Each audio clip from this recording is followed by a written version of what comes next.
ಇವತ್ತು ಸಂಜೆ ಹೊತ್ತಲ್ಲಿ ಮಕ್ಕಳು ಸ್ಕೂಲಿಂದ ಬಂದ ತಕ್ಷಣವೇ ಏನಾದರೂ ಕ್ರಿಸ್ಪಿಯಾಗಿ ಕೇಳ್ತಾರಲ್ವ, ಅಂಥವ್ರಿಗೋಸ್ಕರ ಅಂತಲೇ ಹೆಲ್ದಿಯಾಗಿರುವಂತಹ ಸ್ನ್ಯಾಕ್ಸ್ ರೆಸಿಪಿಯನ್ನು ತೊಗೊಂಬಂದಿದ್ದೀನಿ.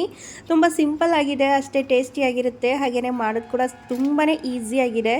ಇದನ್ನು ಸಾಬುದಾನ ಅಂತಂದರೆ ಸಬ್ಬಕ್ಕಿ ಅಥವಾ ನಮ್ಮ ಕಡೆಯಲ್ಲಿ ಸಾಬಕ್ಕಿ ಅಂತ ಕರಿತೀವಿ. ಸಬ್ಬಕ್ಕಿಯನ್ನು ಯೂಸ್ ಮಾಡಿಕೊಂಡು ಮಾಡುವಂತಹ ಒಂದು ವಡಾ ರೆಸಿಪಿ ಇದಾಗಿದೆ. ತುಂಬಾ ಸಿಂಪಲ್ ಆಗಿದೆ. ಅದ್ರ ಜೊತೆಯಲ್ಲಿ ಇವತ್ತು ಈ ರೆಸಿಪಿಯನ್ನು ಮಾಡ್ಕೊಳ್ಳೋವಾಗ ನಾನು ಮಾಡಿದಂತಹ ಎಡವಟ್ಟನ್ನು ಕೂಡ ನಿಮ್ಮ ಜೊತೆ ಶೇರ್ ಮಾಡ್ಕೊಳ್ತಾ ಇದ್ದೀನಿ. ಅಡುಗೆ ಮಾಡುವಾಗ ಒಂದು ಸ್ವಲ್ಪ ನಾವು ಯಾಮರಿದ್ರೂ ಕೂಡ ಏನು ಮಾಡೋಕ್ಕೆ ಹೋಗಿರ್ತೀವೋ ಅದ್ರ ಬದಲಿಗೆ ಇನ್ನೇನೋ ಆಗಿಬಿಟ್ಟಿರುತ್ತೆ.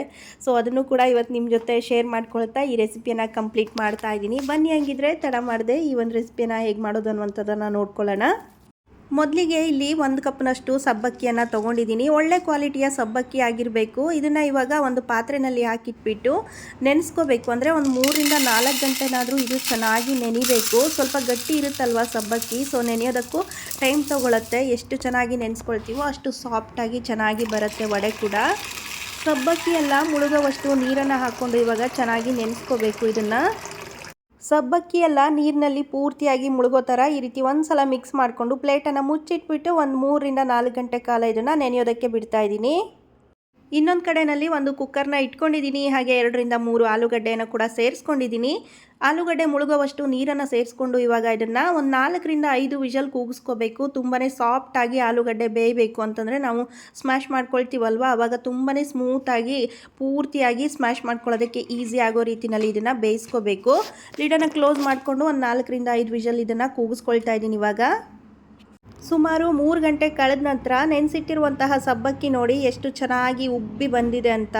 ಈ ಟೈಮಲ್ಲಿ ಇದನ್ನು ನಾವು ಸೋಸ್ಕೋಬೇಕು ಕಂಪ್ಲೀಟಾಗಿ. ಇದರಲ್ಲಿ ನೀರಿನಂಶ ಇಲ್ಲದೆ ಇರೋ ರೀತಿಯಲ್ಲಿ ಸೋಸ್ಕೋಬೇಕು. ಬಟ್ಟೆ ಅಥವಾ ಸ್ಟ್ರೈನರ್ನಲ್ಲಿ ನಿಮಗೆ ಯಾವುದರಲ್ಲಿ ಈಸಿ ಆಗುತ್ತೋ ಅದರಲ್ಲಿ ಈಸಿಯಾಗಿ ನೀವು ಸೋಸ್ಕೊಳ್ಳಿ. ಈ ರೀತಿ ನೋಡಿ ಸಾಫ್ಟಾಗಿರುತ್ತೆ ಸಬ್ಬಕ್ಕಿ ಎಲ್ಲ. ಬೇರೆ ಇಂಗ್ರೀಡಿಯೆಂಟ್ಸ್ನೆಲ್ಲ ರೆಡಿ ಮಾಡ್ಕೊಳ್ಳೋವಷ್ಟರಲ್ಲಿ ಸಬ್ಬಕ್ಕಿಯಲ್ಲಿರುವಂತಹ ನೀರಿನಂಶ ಎಲ್ಲ ಪೂರ್ತಿಯಾಗಿ ಬಸದು ಹೋಗಿರುತ್ತೆ ಅಲ್ವಾ. ಅದಕ್ಕೆ ಈ ರೀತಿ ಸ್ಟ್ರೈನರಲ್ಲಿ ಹಾಕಿಟ್ಬಿಟ್ಟು ಪಕ್ಕದಲ್ಲಿ ಇಡ್ತಾ ಇದ್ದೀನಿ. ಇವಾಗ ಇನ್ನೊಂದು ಕಡೆಯಲ್ಲಿ ಅರ್ಧ ಕಪ್ನಷ್ಟು, ಅಂದರೆ ಈಗ ಸಬ್ಬಕ್ಕಿಯನ್ನು ಏನು ತೊಗೊಂಡಿದ್ನಲ್ವ ಆ ಕಪ್ನ ಅರ್ಧ ಭಾಗದಷ್ಟು ನಾನಿಲ್ಲಿ ಶೇಂಗಾ ಬೀಜವನ್ನು ಸೇರಿಸ್ಕೊಂಡು ಫ್ರೈ ಮಾಡ್ಕೊಳ್ತಾ ಇದ್ದೀನಿ. ಇದ್ರದ್ದು ಸಿಪ್ಪೆ ಎಲ್ಲ ಈಸಿಯಾಗಿ ರಿಮೂವ್ ಮಾಡ್ಕೊಳ್ಳೋದಕ್ಕೆ ಬರುತ್ತಲ್ವ, ಅಲ್ಲಿವರೆಗೂ ಇದನ್ನು ಫ್ರೈ ಮಾಡ್ಕೋಬೇಕು. ನೋಡಿ ಇವಾಗ ಎಷ್ಟು ಈಸಿಯಾಗಿ ಸಿಪ್ಪೆನೆಲ್ಲ ಬಿಟ್ಕೊಳ್ತಾ ಇದೆ ಅಂತ. ಇಲ್ಲಿವರೆಗೂ ಇದನ್ನು ಫ್ರೈ ಮಾಡ್ಕೊಂಡಿದ್ದಾದ ನಂತರ ಒಂದು ಪ್ಲೇಟ್ಗೆ ಎತ್ತಿಟ್ಕೊಳ್ತಾ ಇದ್ದೀನಿ. ಹಾಗೆಯೇ ಇದನ್ನು ಕಂಪ್ಲೀಟಾಗಿ ಕೂಲ್ ಆಗೋದಕ್ಕೆ ಬಿಡಬೇಕು. ಬಿಸಿ ಬಿಸಿ ಇರೋವಾಗಲೇ ನಾವೇನಾದರೂ ಮಿಕ್ಸಿಗೆ ಹಾಕ್ಕೊಂಡ್ರೆ ಉಂಡೆ ಕಟ್ಟದಂಗೆ ಆಗಿಬಿಡುತ್ತೆ. ಏನಕ್ಕಂತಂದರೆ ಶೇಂಗಾದಲ್ಲಿ ತುಂಬಾ ಎಣ್ಣೆ ಅಂಶ ಇರುತ್ತೆ. ಹಾಗಾಗಿ ಕಂಪ್ಲೀಟಾಗಿ ಇದು ಕೂಲ್ ಆದ ನಂತರ ನಾವು ಮಿಕ್ಸಿಗೆ ಹಾಕಿ ತರಿಯಾಗಿ ಪುಡಿ ಮಾಡ್ಕೋಬೇಕಾಗತ್ತೆ. ಕ್ರಿಸ್ಪಿಯಾಗಿ ಹುರಿದಿರುವಂತಹ ಶೇಂಗಾ ಬೀಜವನ್ನು ಸ್ವಲ್ಪ ಕೂಲ್ ಆದ ನಂತರ ಈ ರೀತಿ ಕೈಯಿಂದ ಪ್ರೆಸ್ ಮಾಡಿದ್ರೆ ಸಿಪ್ಪೆ ಎಲ್ಲ ಈಸಿಯಾಗಿ ರಿಮೂವ್ ಆಗುತ್ತೆ. ನೋಡಿ ಎಷ್ಟು ಚೆನ್ನಾಗಿ ಬರ್ತಾ ಇದೆ ಅಂತ. ಈ ರೀತಿ ಎಲ್ಲ ಸಿಪ್ಪೆನೂ ತೆಗೆದುಬಿಟ್ಟು ನಾವು ಯೂಸ್ ಮಾಡ್ಕೋಬೇಕು. ಸಿಪ್ಪೆ ಸಮೇತ ಹಾಕ್ಕೊಂಡ್ರೆ ನೋಡೋದಕ್ಕಷ್ಟು ಚೆನ್ನಾಗಿ ಅನಿಸಲ್ಲ ವಡೆನಲ್ಲಿ. ಸಿಪ್ಪೆ ತೆಗೆದಿರುವಂತಹ ಶೇಂಗಾ ಬೀಜವನ್ನು ಇವಾಗ ಮಿಕ್ಸಿ ಜಾರ್ಗೆ ಹಾಕ್ಕೊಂಡು ತರಿಯಾಗಿ ಪುಡಿ ಮಾಡ್ಕೋಬೇಕು. ತುಂಬ ಹೊತ್ತು ಏನು ಪುಡಿ ಮಾಡ್ಕೊಳ್ಳೋದಕ್ಕೆ ಹೋಗಬೇಡಿ, ಆಯಿಲನ್ನೆಲ್ಲ ಬಿಟ್ಕೊಂಡ್ಬಿಡುತ್ತೆ. ಜಸ್ಟ್ ಒಂದು ಸಲ ಈ ಪಲ್ಸ್ ಮೋಡ್ನಲ್ಲಿ ನಾವು ಹಿಂದೆ ಮುಂದೆ ತಿರುಗಿಸ್ಕೊಂಡ್ರೆ ಸಾಕಾಗುತ್ತೆ. ಈ ಹದಕ್ಕೆ ಶೇಂಗಾನ ಪುಡಿ ಮಾಡ್ಕೊಂಡಿದ್ದಾದ ನಂತರ ಇದನ್ನು ಕೂಡ ಪಕ್ಕದಲ್ಲಿ ಇಟ್ಕೊಳ್ತಾ ಇದ್ದೀನಿ. ಇನ್ನೊಂದು ಕಡೆಯಲ್ಲಿ ಸ್ಟ್ರೈನರ್ನಲ್ಲಿ ಹಾಕಿಟ್ಟಂತಹ ಸಬ್ಬಕ್ಕಿ ಕೂಡ ನೀರನ್ನೆಲ್ಲ ಪೂರ್ತಿಯಾಗಿ ಸೋಸ್ಕೊಂಡು ನೋಡಿ ಎಷ್ಟು ಉದುರಾಗಿ ಚೆನ್ನಾಗಿ ಅರಳ್ಕೊಂಡಿದೆ ಅಂತ. ಇದನ್ನೆಲ್ಲ ಇವಾಗ ಒಂದು ಮಿಕ್ಸಿಂಗ್ ಬೌಲ್ಗೆ ಹಾಕ್ಕೊಳ್ತಾ ಇದ್ದೀನಿ. ಇವಾಗ ಉಳಿದಿರುವಂತಹ ಪದಾರ್ಥಗಳು ಏನೇನು ಅಂತ ನೋಡ್ಕೊಳ್ಳೋಣ. ಆಲ್ರೆಡಿ ನಾನು ಬೇಕಿರುವಂತಹ ತರಕಾರಿ ಮತ್ತು ಸೊಪ್ಪುಗಳನ್ನೆಲ್ಲ ಕ್ಲೀನಾಗಿ ತೊಳೆದು ಇಟ್ಕೊಂಡಿದ್ದೀನಿ. ಒಂದೊಂದೇ ಚಿಕ್ಕದಾಗಿ ಕಟ್ ಮಾಡಿ ಇವಾಗ ಅದನ್ನೆಲ್ಲ ಸೇರಿಸ್ಕೋಬೇಕು. ಮೊದಲಿಗೆ ಕೊತ್ತಂಬರಿ ಸೊಪ್ಪನ್ನು ಇಲ್ಲಿ ಕಟ್ ಮಾಡ್ಕೊಳ್ತಾ ಇದ್ದೀನಿ. ಆದಷ್ಟು ಸೊಪ್ಪನ್ನು ಯೂಸ್ ಮಾಡ್ಕೊಳ್ಳಿ. ದಂಟುಗಳನ್ನ ಯೂಸ್ ಮಾಡಿಕೊಂಡ್ರೆ ವಡೆನಲ್ಲಿ ನಾವು ತಟ್ಕೊಂಡು ಬಿಡ್ತೀವಲ್ವ ಎಣ್ಣೆಯಲ್ಲಿ ಬಿಚ್ಕೊಳ್ಳುವಂತಹ ಚಾನ್ಸಸ್ ಇರುತ್ತೆ. ಅದಕ್ಕೆ ಸಾಧ್ಯ ಆದಷ್ಟು ಫ್ರೆಶ್ ಆಗಿರುವಂತಹ ಸೊಪ್ಪನ್ನೇ ಯೂಸ್ ಮಾಡ್ಕೊಳ್ಳಿ. ಅದಾದ ನಂತರ ಇಲ್ಲಿ ಫ್ರೆಶ್ ಆಗಿರುವಂತಹ ಕರಿಬೇವನ್ನು ಯೂಸ್ ಮಾಡ್ಕೊಳ್ತಾ ಇದ್ದೀನಿ. ಸಾಧ್ಯ ಆದಷ್ಟು ಫ್ರೆಶ್ ಇದ್ದರೆ ತುಂಬಾ ಚೆನ್ನಾಗಿ ಅನಿಸುತ್ತೆ. ಇದನ್ನು ಕೂಡ ಚಿಕ್ಕದಾಗಿ ಕಟ್ ಮಾಡ್ಕೋಬೇಕು.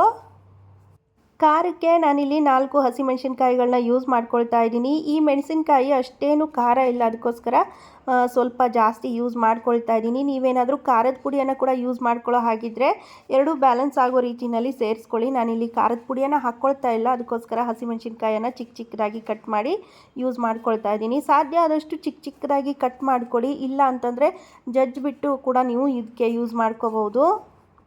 ಒಂದು ಮೀಡಿಯಮ್ ಸೈಜ್ನ ಈರುಳ್ಳಿಯನ್ನು ಕೂಡ ಇದಕ್ಕೆ ಸೇರಿಸ್ಕೊಳ್ತಾ ಇದ್ದೀನಿ. ಚಿಕ್ಕ ಚಿಕ್ಕದಾಗಿ ಕಟ್ ಮಾಡ್ಕೋಬೇಕು. ನಿಮಗೆ ಈರುಳ್ಳಿ ಬೇಡ ಅಂತ ಅನ್ನೋರು ಖಂಡಿತ ಸ್ಕಿಪ್ ಮಾಡ್ಕೋಬೋದು, ಅಥವಾ ಮನೆಯಲ್ಲಿ ಏನಾದರೂ ದೇವ್ರ ಕಾರ್ಯಗಳಿಗೆಲ್ಲ ನೀವು ಅಡುಗೆ ಮಾಡ್ತಾಯಿದ್ರೆ ಈರುಳ್ಳಿಯನ್ನು ಬಳಸಲ್ಲ ಅನ್ನೋ ಹಾಗಿದ್ದರೆ ಈರುಳ್ಳಿಯನ್ನು ಸ್ಕಿಪ್ ಮಾಡಿಕೊಂಡು ಕೂಡ ಮಾಡ್ಕೋಬಹುದು. ಅದು ಕೂಡ ತುಂಬಾ ಚೆನ್ನಾಗಿರುತ್ತೆ.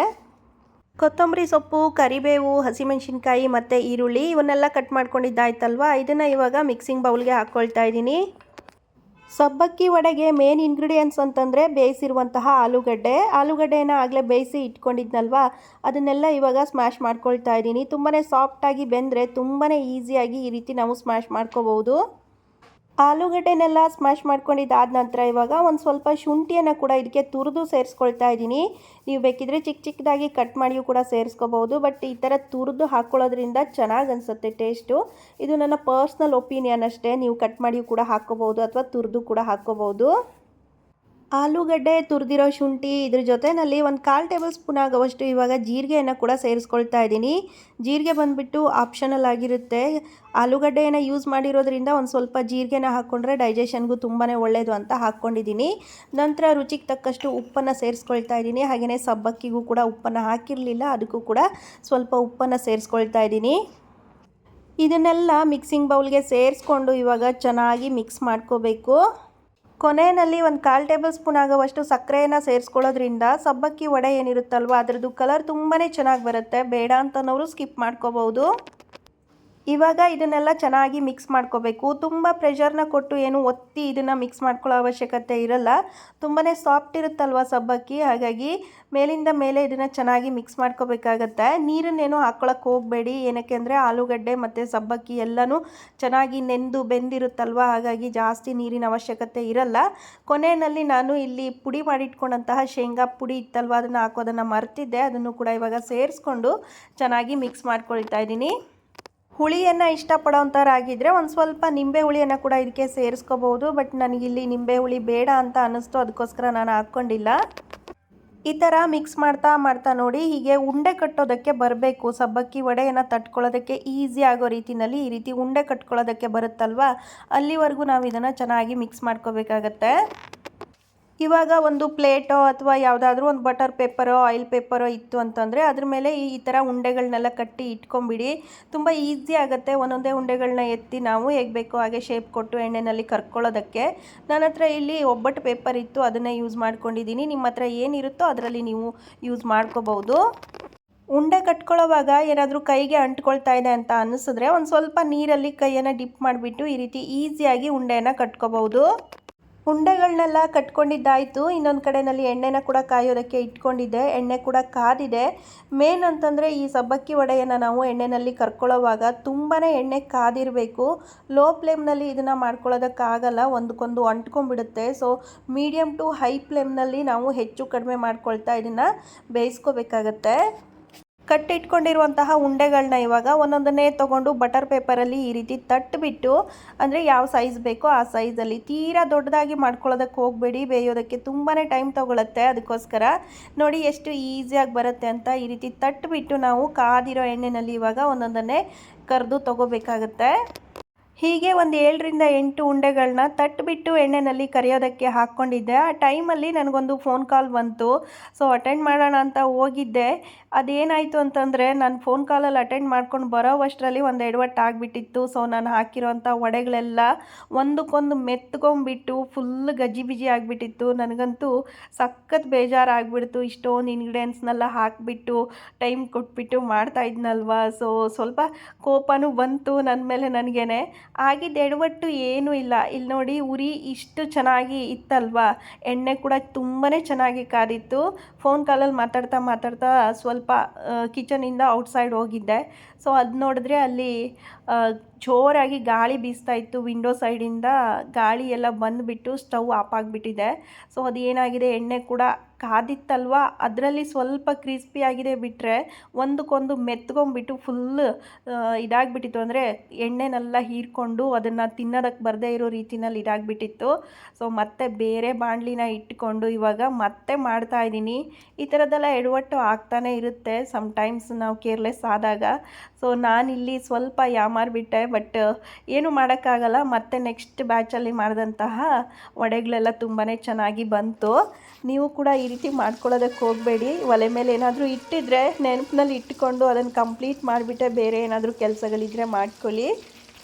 ಒಂದು ಬಾಣಲೆಯಿಂದ ಇನ್ನೊಂದು ಬಾಣಲೆಗೆ ಶಿಫ್ಟ್ ಮಾಡ್ಕೊಳ್ತಾ ಅಂತೂ ಇಂತೂ ಸಬ್ಬಕ್ಕಿ ವಡ ಏನೋ ಕಂಪ್ಲೀಟ್ ಆಯಿತು. ತುಂಬಾ ಕ್ರಿಸ್ಪಿಯಾಗಿ ಟೇಸ್ಟಿಯಾಗಿ ಬಂತು ನಿಜವಾಗ್ಲೂ. ಅದೊಂದು ಎಡವಟ್ಟು ಆಗಿರಲಿಲ್ಲ ಅಂತಂದರೆ ಸ್ಟವ್ ಚೆನ್ನಾಗಿ ಆನಲ್ಲಿ ಇದ್ದಿದ್ದಿದ್ರೆ ಆ ಒಂದು ಫಸ್ಟ್ ಬ್ಯಾಚಲ್ಲಿ ನಾನು ಹಾಕಿದಂತಹ ವಡೆಗಳು ಕೂಡ ತುಂಬಾ ಕ್ರಿಸ್ಪಿಯಾಗಿ ಚೆನ್ನಾಗಿ ಬಂದಿರೋವು. ಏನೂ ಮಾಡೋಕ್ಕಾಗಲ್ಲ, ಆಗುತ್ತೆ ಸಮ್ಟೈಮ್ಸ್ ಈ ಥರ ಎಡವಟ್ಟುಗಳೆಲ್ಲ. ನಿಮಗೂ ಈ ಥರದ್ದೇನಾದರೂ ಎಕ್ಸ್ಪೀರಿಯೆನ್ಸ್ ಆಗಿದ್ದಿದ್ರೆ ನನ್ನ ಜೊತೆ ನೀವು ಕಮೆಂಟಲ್ಲಿ ಶೇರ್ ಮಾಡ್ಕೋಬೋದು. ನೋಡಿ ಇಲ್ಲಿ ವಡೆಗಳೆಲ್ಲ ತುಂಬಾ ಚೆನ್ನಾಗಿ ಬೆಂದಿದೆ. ಇವಾಗ ಇದನ್ನು ತೆಗೆದು ಇಟ್ಕೊಳ್ತಾ ಇದ್ದೀನಿ. ಫಸ್ಟ್ ಬ್ಯಾಚಲ್ಲಿ ಮಾಡಿದಂತಹ ಸಬ್ಬಕ್ಕಿ ವಡೆ ನೋಡಿ ಹೆಂಗೆ ಆಗಿದೆ ಅಂತ. ಕ್ರಿಸ್ಪಿಯಾಗೇನೋ ಇತ್ತು, ಬಟ್ ತುಂಬಾ ಆಯಿಲನ್ನು ಹೀರ್ಕೊಂಡ್ಬಿಟ್ಟಿತ್ತು. ಅದಕ್ಕೋಸ್ಕರ ಮತ್ತು ಅದನ್ನು ತಿಂದು ಹೆಲ್ತನ್ನು ಹಾಳು ಮಾಡ್ಕೊಳ್ಳೋದಕ್ಕಿಂತ ಅದನ್ನು ಚೆಲ್ಲೋದೇ ಬೆಟರ್ ಅಂತ ಅನ್ನಿಸ್ತು. ಅದಕ್ಕೋಸ್ಕರ ಇದನ್ನು ಇವಾಗ ಕ್ರಿಸ್ಪಿಯಾಗಿರೋ ಅಷ್ಟು ಪಾರ್ಟ್ಸನ್ನು ತೆಗೆದು ಇಡ್ತಾ ಇದ್ದೀನಿ. ಅಂದರೆ ಸ್ವಲ್ಪ ಚೆನ್ನಾಗಿತ್ತು, ಅದು ಸ್ವಲ್ಪ ಹಸಿ ಇದ್ದು ಆಯಿಲನ್ನು ಜಾಸ್ತಿ ಹೇಳ್ಕೊಂಡಂಥದ್ದು ಏನಿತ್ತಲ್ವ ಅದನ್ನು ಚೆಲ್ತಾ ಇದ್ದೀನಿ. ನಿಮಗೂ ಕೂಡ ಈ ಥರ ಎಕ್ಸ್ಪೀರಿಯೆನ್ಸ್ ಆಗಿರುತ್ತಲ್ವ ಯಾವತ್ತಾದರೂ ಫಸ್ಟ್ ಟ್ರೈ ಮಾಡಿದವಾಗ, ಅಥವಾ ಇನ್ನೇನಾದರೂ ಈ ರೀತಿ ನನ್ನ ಥರನೇ ಏನಾದರೂ ಸ್ವಲ್ಪ ಕೇರ್ಲೆಸ್ ಆಗಿ ಈಗೇನಾದರೂ ಆಗಿದ್ದಾಗ ಆಗಿರುತ್ತಲ್ವ. ಅದೇನೇ ಎಡವಟ್ಟುಗಳಾದರೂ ಕೂಡ ಕೊನೆಯಲ್ಲಂತೂ ಸಬ್ಬಕ್ಕಿ ವಡೆ ತುಂಬಾ ಕ್ರಿಸ್ಪಿಯಾಗಿ ಟೇಸ್ಟಿಯಾಗಿ ಅಷ್ಟೇ ಸ್ಮೂತಾಗಿ ಬಂದಿದೆ. ಇದನ್ನು ಇವಾಗ ಸರ್ವ್ ಮಾಡ್ಕೊಳ್ಳುವಂತಹ ಟೈಮು ಸ್ಕೂಲಿಂದ ಮನೆಗೆ ಬರುವಂತಹ ಮಕ್ಕಳಿಗೆ ಸಂಜೆ ಹೊತ್ತಲ್ಲಿ ಈ ರೀತಿ ಮಾಡಿಕೊಡಿ. ತುಂಬಾ ಇಷ್ಟಪಟ್ಟು ತಿಂತಾರೆ. ಅದು ಇದು ಹೊರಗಡೆ ಎಲ್ಲ ತಿನ್ನೋದಕ್ಕಿಂತ ಮನೆಯಲ್ಲ ನಾವು ಈ ರೀತಿ ಮಾಡಿಕೊಡ್ತಾ ಇದ್ದರೆ ಮಕ್ಳಿಗೂ ಖುಷಿಯಾಗುತ್ತೆ. ಹಾಗೆಯೇ ನಮಗೂ ಕೂಡ ಮಕ್ಕಳು ಖುಷಿಯಿಂದ ತಿಂದ್ರಲ್ವ ಅನ್ನುವಂತಹ ತೃಪ್ತಿ ಕೂಡ ಇರುತ್ತೆ ಅಲ್ವಾ. ಕೆಟ್ಟೋಗಿರೋ ವಡೆಗಳನ್ನೆಲ್ಲ ಪಕ್ಕಕ್ಕೆ ಇಟ್ಬಿಟ್ಟು ಇವಾಗ ಚೆನ್ನಾಗಿ ಇರುವಂತಹ ವಡೆಗಳನ್ನ ಟೇಸ್ಟ್ ಮಾಡ್ಕೊಳ್ತಾ ಇದ್ದೀವಿ.